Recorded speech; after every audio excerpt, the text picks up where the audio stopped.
Nah, teman-teman, sebelumnya subscribe terlebih dahulu. Temanya adalah percuma disetting kalau, nah, ngomong-ngomong soal setting murai batu, teman-teman, ini hampir semuanya pasti main setting ya untuk murai batu lomba. Meskipun ada sebagian yang tanpa setting. Jadi yang dia bawa ke gantangan atau ke lomba itu adalah rawatan harian tanpa setting apapun, itu juga ada. Ini tipikal orang yang tidak mau ribet biasanya satu. Kedua, burungnya masih bagus dalam artian tidak butuh setting-setting pun, dia memang burung jujur, memang kerja ya kerja. Paling tinggal dinaikkan jangkrik 2 udah beres. Ada burung yang sesimpel itu. Dia fokusnya itu di gen, biasanya terah. Kalau terahnya sudah bagus itu nggak perlu repot-repot teman-teman. Hanya ya dipoles sedikit aja juga udah oke ya. Yang penting nutrisinya cukup dari kecil.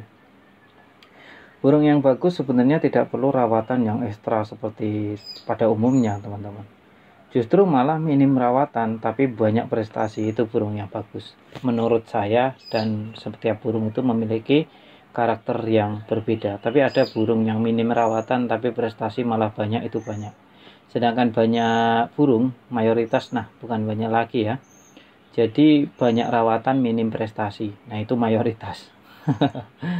Kenapa bisa demikian? Karena salah perawatan teman-teman ya, salah perawatan. Seperti kita setting, tapi kita tidak tahu fungsi setting sendiri itu untuk apa, dan larangan setting itu gimana. Nah itu kita tidak tahu, biasanya kita hanya ikut-ikutan pada teman-teman, setting ini naikin ini jadi gini. Kita hanya ikut-ikutan saja tanpa tahu fungsi dan tujuannya. Secara gamblang setting kan biar ada tenaga, satu, biar lebih ngotot, biar bongkar materi saat di lomba nanti. Harapannya dia bekerja maksimal lebih dari hari-hari biasa pada umumnya. Itu fungsi utama setting. Masalah nanti detailnya ya, detail dan rinciannya itu kembali ke kepercayaan masing-masing dalam merawat burung murai batu. Karena setiap perawat memiliki resep yang berbeda-beda. Saya hanya di jalur umumnya saja, bahwa burung murai batu jika begini maka akan begini. Untuk setting sendiri contohnya teman-teman, kita mau lomba di hari Minggu tapi hari Sabtu kita sudah naikkan untuk EF-nya.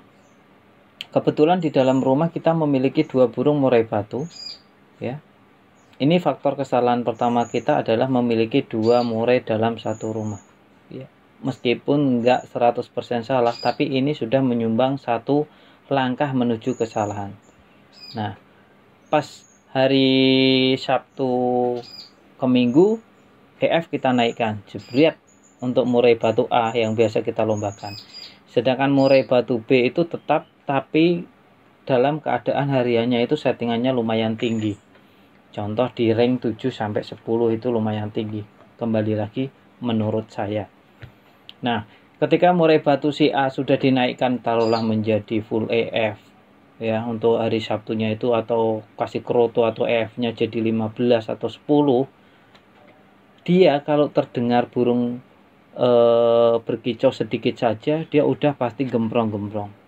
Dengan catatan, burung ini burung lapangan terah bagus ya, burung lapangan terah bagus, perlu digarisbawahi.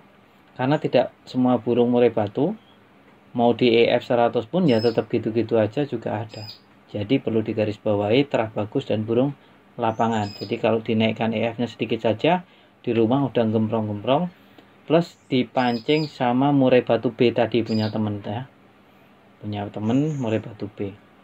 Nanti maka murai batu kita itu settingannya akan percuma, karena di rumah sudah gacor banget.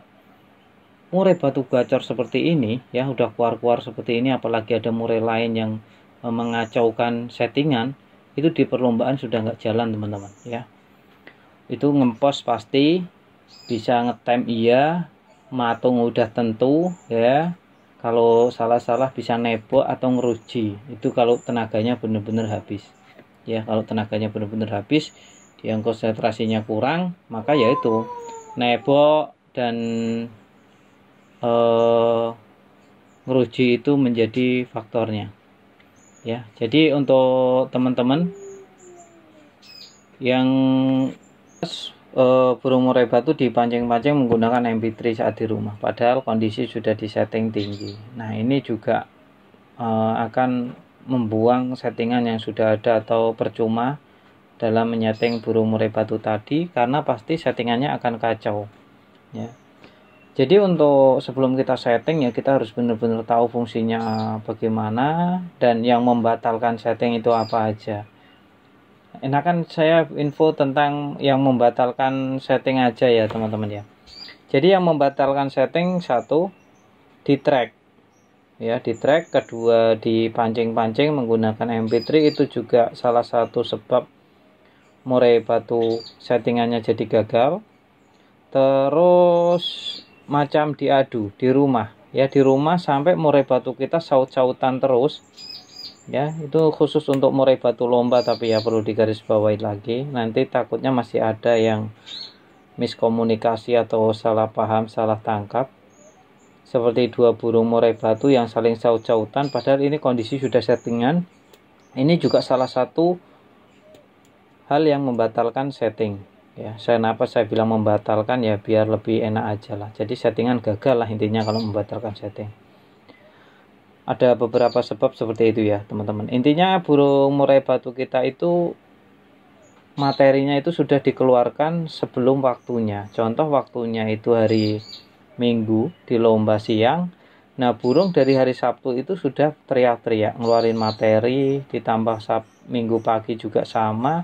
Maka hal inilah yang membatalkan settingan burung murai batu. Jadi untuk settingan murai batu akan terasa percuma.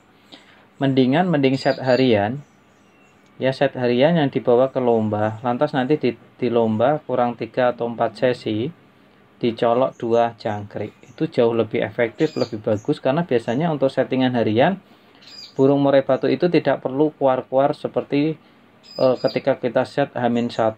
Kalau kita tinggikan ke H-1 itu pasti biasanya gemprong-gemprong nggak karuan. Tapi kalau kita bisa memanajemen hal-hal yang membatalkan settingan ya, bisa meminimalisir lah ya, sebaiknya di set H-1 tadi. Itu lebih efektif dan lebih bagus ketimbang kita membawa murai dengan harian atau set harian. Karena pada dasarnya kan kalau harian itu dia ya cuma harian yang dia bawa. Harian. Kemampuan harian itu yang dibawa, cuma dia bisa naik lagi ketika ketemu musuh atau teman-teman murai batu yang lain saat di lomba. Pokoknya untuk fokus murai batu lomba itu simpel sebenarnya. Burung cukup sehat, istirahat yang cukup. Masalah emosi birahi itu akan menyesuaikan di rawatan hariannya. Kalau rawatan hariannya cukup normal saja, standar saja, maka saya kira birahi dan emosinya juga pasti stabil. Yang membuat emosi birahi nggak stabil itu ya perilaku pemiliknya sendiri. Mulai di track, mulai menaikkan EF ya nggak karu-karuan tapi lupa menurunkan. Hal-hal seperti itu yang membuat murai batu kita jadi rusak. Rusaknya murai batu ya dicari settingannya nggak ketemu-temu, burungnya nggak moncer-moncer ya kan. Udah gitu diselingi burung di rumah terlalu gacor.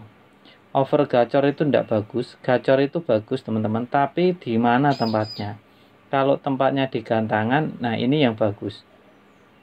Jarang sekali murai batu di rumah gacor keluar-keluar ngeluarin materi ya. Maksud saya gacor ini di sini ngeluar materi tanpa sebab. Jangan salah paham. Kalau ngeluarin materi tanpa sebab, nah inilah yang bisa menjadi biang masalah. Nanti tenaganya habis tanpa di tempat yang jelas. Kayak gitu aja ya teman-teman tentang sharing pada kali ini. Terima kasih untuk teman-teman yang menyaksikan sampai akhir nih. Jangan lupa di subscribe ya.